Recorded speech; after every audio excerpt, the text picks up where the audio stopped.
Anime fans அனைவருக்கும் வணக்கம். So இன்னைக்கு நம்ம மார்ஷல் யூனிவர்ஸ் சீசன் 1 எபிசோட் 4 தான் பார்க்க போகிறோம். போன எபிசோட் எங்கே முடிஞ்சிருக்கோம் அப்படின்னா, அந்த ஒரு கிரியேஷன் டெக்னிக் எடுக்கணும்னு சொல்லிட்டு போயிருப்பான். அங்கே ஏகப்பட்ட பிரச்சனை அப்படிங்கிறது வந்திருக்கோங்க. அது எல்லாத்தையும் சமாளித்து ஒரு வழியாக இவனுக்கு பார்த்தீங்கன்னா அங்கே இருக்கிறதுல பெஸ்ட் கிரியேஷன் டெக்னிக் கிடைக்கக்கூடிய ஒரு வாய்ப்பு கிடைக்குது. அங்கே தான் முடிஞ்சிருக்கோம். ஸோ மொத்தமாக பார்த்தீங்கன்னா 10 பேர் இந்த ஒரு டெக்னிக்கை எடுக்கணும் அப்படின்னு சொல்லிட்டு ட்ரை பண்ணிக்கிட்டு இருக்காங்க. எல்லாருமே அந்த பிளாட்ஃபார்மில் உட்காந்து மெடிடேட் பண்ணிட்டு இருக்காங்கப்பா. ஸோ இப்போது எல்லாருமே பேசிக்கிட்டு இருக்காங்க. யாருக்கு கிரியேஷன் டெக்னிக் கிடைக்கும் தெரியலையே அப்படின்னு பேசும்போது ஒரு சில பேர் என்ன பேசிக்கிறாங்கன்னா, கண்டிப்பாக லின்லாங்தேனு தான் கிடைக்கும் அப்படின்னு பேசுகிறாங்க. இன்னும் ஒரு சில பேர் என்ன சொல்கிறாங்க, அடையாப்பா நீ வேற, கிரியேஷன் டெக்னிக்லாம் எல்லாருக்கும் கிடைச்சிடாதுப்பா, அதெல்லாம் ரொம்ப ரேர் அப்படின்னு பேசிகிட்டு இருக்காங்க. இப்போது லின் கிளானோட எல்டர் அவர் என்ன சொல்லிட்டு இருக்காரு, அந்த ஒரு பொண்ணு இருக்கால அவகிட்ட பேசிக்கிட்டு இருக்காரு. நீ ஒன்றும் கவலைப்படாத, லின்லாங்தேன் வந்து நம்ம கிளானோட ஜீனியஸ், கண்டிப்பாக அவன் வந்து கிரியேஷன் டெக்னிக் எடுப்பான் பாரு அப்படின்னு சொல்லிட்டு இருக்காரு. இந்த மாதிரி சொல்லிக்கிட்டு இருக்கும்போதே ஒவ்வொருத்தராக வந்து பார்த்தீங்கன்னா பிளாட்ஃபார்ம்லேருந்து ஏஞ்சிக்க ஆரம்பிக்கிறாங்க. இப்போ வரைக்கும் அவங்க 8 பேர் ஏஞ்சிட்டாங்க. ஆனால் யாருக்குமே கிரியேஷன் டெக்னிக் அப்படிங்கிறது கிடைக்கல. நார்மலான நல்ல ஒரு டெக்னிக் கிடைச்சிருக்கு, பட் ஆனால் கிரியேஷன் டெக்னிக் கிடைக்கல. இந்த வாங் ஃபேமிலி எல்டர் இருக்கான், பரவாயில்லப்பா ஒன்றும் பிரச்சனை இல்லை விடு, நம்ம வந்து அடுத்த முறை பார்த்துக்கலாம் அப்படின்னு சொல்லிட்டு இருக்கான். இப்போ சுற்றி நிற்கிறவங்களாம் பேச ஆரம்பிக்கிறாங்க, என்னடா ஒருத்தனு கூட கிரியேஷன் டெக்னிக் கிடைக்கல போல தெரியுது, இப்போ அங்கே 2 பேர் தான் இருக்கானுங்க, இவங்களுக்காவது கிடைக்குமா அப்படின்னு யோசிச்சுட்டே இருக்கும்போது லின்லாங்தேனை சுற்றி பயங்கரமான எனர்ஜி அப்படிங்கிறது ஃபார்ம் ஆகுதுங்க. எல்லாருமே பார்க்குறாங்க என்னது இது அப்படின்னு பார்க்கும்பொழுது அவனுக்கு கிரியேஷன் டெக்னிக் அப்படிங்கிறது கிடைச்சிருக்கு. இப்போ லின் ஃபேமிலிக்கு பயங்கர ஹாப்பிங்க. அது மட்டும் இல்லாமல் சுற்றி இருக்கவங்களாம் என்ன சொல்கிறாங்க, அவனுக்கு கிடைக்காம எப்படிப்பா, அவன் தான் வந்து 4 ஃபேமிலியிலே ஜீனியஸ் ஆச்சே, கண்டிப்பாக அவனுக்குலாம் கிடைச்சிரும் அப்படின்னு பேசுகிறாங்க. இப்போ இவங்க பேசிக்கிட்டே இருக்கும்பொழுது அந்த இடத்துல நம்ம ஹீரோ கிட்ட இந்த பயங்கரமான எனர்ஜி வைப்ரேஷன் அப்படிங்கிறது வருது. என்னடா அப்படின்னு பார்த்தா அவன் நெக்ஸ்ட் லெவலுக்கு வந்து பார்த்தீங்கன்னா லெவலப் ஆகுறான். இப்போ வந்து அவன் அந்த சீ கிரியேஷன் ரில்னு சொல்லிட்டு ஒரு லெவலுக்கு போயிருக்கான். உள்ளுக்குள்ளே வந்து பார்த்தீங்கன்னா அந்த பொண்ணு கூப்பிட்டு போனால அவ சொல்கிறா, பரவாயில்லையே நீ இவ்வளோ வேகமாக வந்து லெவலப் ஆகும்னு நினச்சி கூட பார்க்கல, வா வந்து நம்ம செக்டாரோட சீக்ரெட் டெக்னிக்கை ஏற்றுக்கோ அப்படிங்கிறா. இவன் அப்படியே நின்றுட்டே இருக்கான். ஷாவதியா பார்க்குது, டேய் மரம் மாதிரி நிற்காத போடா அப்படின்னு சொல்லிட்டு அமுச்சு வைக்குது. நம்மளால் ஆக்சுவலாக கொஞ்சம் ஸ்லோ தான், சண்டையில் தான் வேகமாக செயல்படுவாப்புல. சரின்னு சொல்லிட்டு அங்கே போகிறாங்க. அது பார்த்தீங்கன்னா பெரிய கை மாதிரி இருக்குது, அதை சுற்றி செயின்ஸ் எல்லாம் வேறு போட்டிருக்கு. இந்த செக்டாரோட டாப் கிரியேஷன் டெக்னிக் இதானா. ஸோ இதை வந்து பார்த்தீங்கன்னா இவன் அக்செப்ட் பண்ணிக்கிறான். இந்த ஒரு டெக்னிக்கை இவன் ரிசீவ் பண்ணக்கூடிய அந்த ஒரு டைமில் வெளியில் பார்த்தீங்கன்னா ஒரு பயங்கரமான சம்பவமே நடக்குதுங்க. சுற்றி இருக்கவங்களாம் பார்க்குறாங்க, என்னடா இது இவ்வளோ பவர்ஃபுல்லாக இருக்குது, இந்த மாதிரி ஒரு கிரியேஷன் டெக்னிக்கை இது வரைக்கும் நாங்கள் பார்த்ததே இல்லையா அப்படின்னு சொல்லிட்டு பேசிகிட்டு இருக்காங்க. இப்போ லின் ஃபேமிலியில் 2 பேர்கிட்ட கிரியேஷன் டெக்னிக் இருக்குது. இவனுங்க என்ன பேசிக்கிறாங்கன்னா, லின்தாங் ஸ்ட்ராங்கா இல்லை லின்லாங்தேன் ஸ்ட்ராங்காக இருப்பானா அப்படின்னு சொல்லிட்டு அங்கே ஒரு டிபேட் போயிட்டு இருக்கு. இவன் பாட்டுக்கு இறங்கி நடந்து போய்கிட்டே இருக்கான். அந்த டைமில் அந்த பொண்ணு வந்து பேசுகிறா. இது வரைக்குமே அந்த பொண்ணு வந்து நம்ம லின்தாங்க்கு நல்லா சப்போர்ட் பண்ணி தான் பேசியிருக்கா.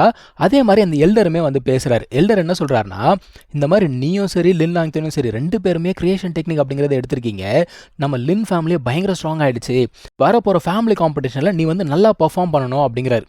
இப்போ நம்ம லின் ஃபேமிலி எல்டர் இருக்கார்ல, அவர் வந்து பேச ஆரம்பிக்கிறார். யார்கிட்ட பேசுகிறாருன்னா, அங்கே இருக்கக்கூடிய பார்ட்டிசிபென்ட்ஸ் எல்லாருக்கிட்டையுமே பேசுகிறாரு.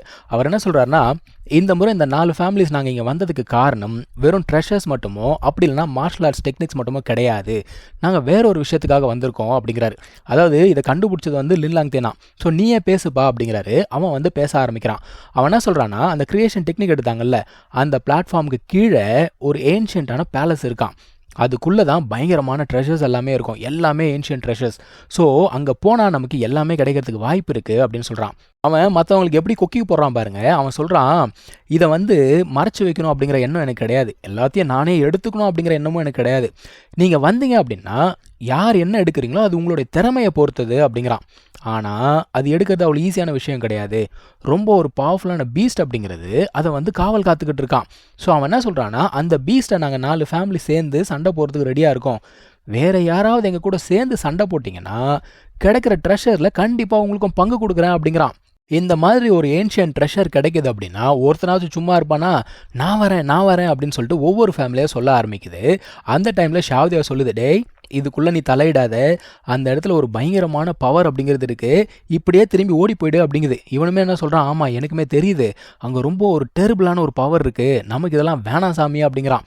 இப்போது 4 ஃபேமிலியுமே என்ன பண்ணுறாங்கன்னா ஒன்று சேர்ந்து அந்த ஒரு பிளாட்ஃபார்மை உடைக்கிறாங்க. எல்லாருமே இப்போ உள்ளுக்குள்ளே போகலாம் அப்படின்னு சொல்லிட்டு பார்க்குறாங்க. நம்ம ஹீரோ என்ன பண்ணுறான், ஷாவியானை கூப்பிட்டு அவன் ஆப்போசிட் டைரெக்ஷனில் போக ஆரம்பிச்சிட்டான். இப்போ அந்த ஏன்ஷியன் பேலஸ் இருக்கு இல்லையா, அதுக்குள்ளே இருந்து ஒரு பயங்கரமான பீஸ்ட் வெளியில் வருது. என்னடா அது அப்படின்னு பார்த்தா ஒரு பெரிய பேட் மாதிரி இருக்குது. உடனே என்ன பண்ணுறாங்கன்னா எல்லாருமே யார் யாரெல்லாம் ஒத்துக்கிட்டாங்களோ சண்டை போடுறேன்னு அவங்க எல்லாருமே ஒன்று சேர்ந்து சண்டை அப்படிங்கிறத போடுறாங்க. இவ்வளோ பேர் சேர்ந்து அட்டாக் பண்ணியுமே அந்த பேட்டை அவ்வளோ சீக்கிரம் டிஃபீட் பண்ண முடியலங்க. அப்போ எவ்வளோ ஸ்ட்ராங்காக இருக்கும் யோசிச்சு பாருங்க. அதுவுமே எதிர்த்து பயங்கரமாக சண்டை போடுது. ஒரு வழியா ஒரு மிகப்பெரிய போராட்டத்துக்கு அப்புறம் அவங்க என்ன பண்றாங்கன்னா, ஒரு ஃபார்மேஷன் அப்படிங்கிறத போடுறாங்க. அதாவது 4 ஃபேமிலிஸ் இருக்காங்கல்ல, அவங்க எல்லாருமே சேர்ந்து ஒரு ஃபார்மேஷன் அப்படிங்கிறத போட்டு, அந்த ஒரு பேட்ட டிஃபீட் பண்றாங்கப்பா. இது எல்லாத்தையுமே நம்ம ஹீரோ தூரத்துல இருந்து பார்த்துக்கிட்டு தான் இருக்கான். அவன் என்ன சொல்றான், "அப்பா ஒரு வழியா அந்த 4 ஃபேமிலிஸ் ஒண்ணு சேர்ந்து அந்த பீஸ்ட்ட கொன்னுடுச்சு" அப்படின்றான். ஆக்சுவலா அந்த பீஸ்ட் கீழ விழுந்துருச்சு. எல்லாருமே பயங்கரமா கொண்டாடுறாங்க. "ஏய் பீஸ்ட் செத்து போச்சு, செத்து போச்சு" அப்படிங்கிறாங்க. திடீர்னு பார்த்தா அந்த ஒரு பேட் ஏஞ்சிருமா. அது சாகல. அது எந்திரிச்சு பறந்து வேற ஒரு பக்கமா போக ஆரம்பிக்குது. ஒருத்தன் துரத்தலாம் அப்படின்னு பார்க்கறான். "வேணாம் வேணாம் துரத்தாத. நம்ம இங்க வந்தது ட்ரெஷருக்காக தான். அத மட்டும் பார்ப்போம்" அப்படின்னு சொல்லிட்டு உள்ளுக்குள்ள போக ஆரம்பிக்கிறாங்க. எல்லாருமே உள்ளுக்குள்ள குதிக்க ஆரம்பிக்கிறாங்க. இப்ப நம்ம ஆட்கள் என்ன பண்றாங்க பார்த்தீங்கன்னா, அந்த ஒரு பேட் பறந்து போகுது இல்லையா? அது பின்னாடி இவங்களும் பறந்து போய்க்கிட்டு இருக்காங்க. எதுக்கு? இது எல்லாமே நம்ம ஷாதியா பண்ற வேலை. ஷாவ்தா என்ன சொல்லுதுன்னா, அந்த ஒரு பேட் வந்து பார்த்தீங்கன்னா, ஒரு மிகப்பெரிய ஏன்ஷியன்ட் கிரீச்சர்.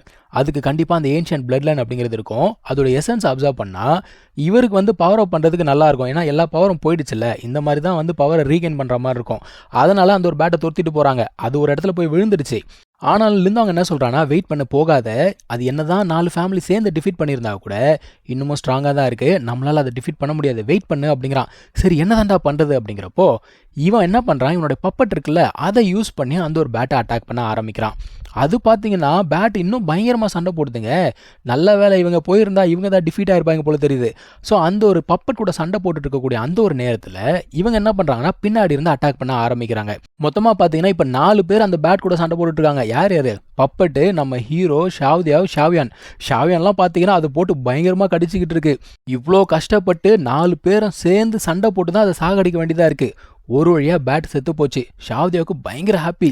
ஒரு வழியா என்னோட பவர் இன்க்ரீஸ் ஆக போகுதுன்னு பேசிக்கிட்டே இருக்கும்போது ஷாவ்யான் இருக்கு பாருங்க, அது வேகமா ஓட்டுருமா பிளட் எசன்ஸ் அப்சர்வ் பண்றதுக்கு. ஷாவ்தியாவை கத்திக்கிட்டே போகுது. இந்த பக்கம் பார்த்தீங்கன்னா, அவனுக்கு என்னத்தை கிளப்பி விட்டானுங்கன்னு தெரியல. அந்த இடமே அப்படியே ரணகலமா மாறிக்கிட்டு இருக்குங்க. இங்க தான் இந்த ஒரு எபிசோட் முடியுதுங்க. நம்ம அடுத்த எபிசோட்ல மீட் பண்ணலாம். தேங்க்யூ ஸோ மச் ஃபார் வாட்சிங். Take care. பை.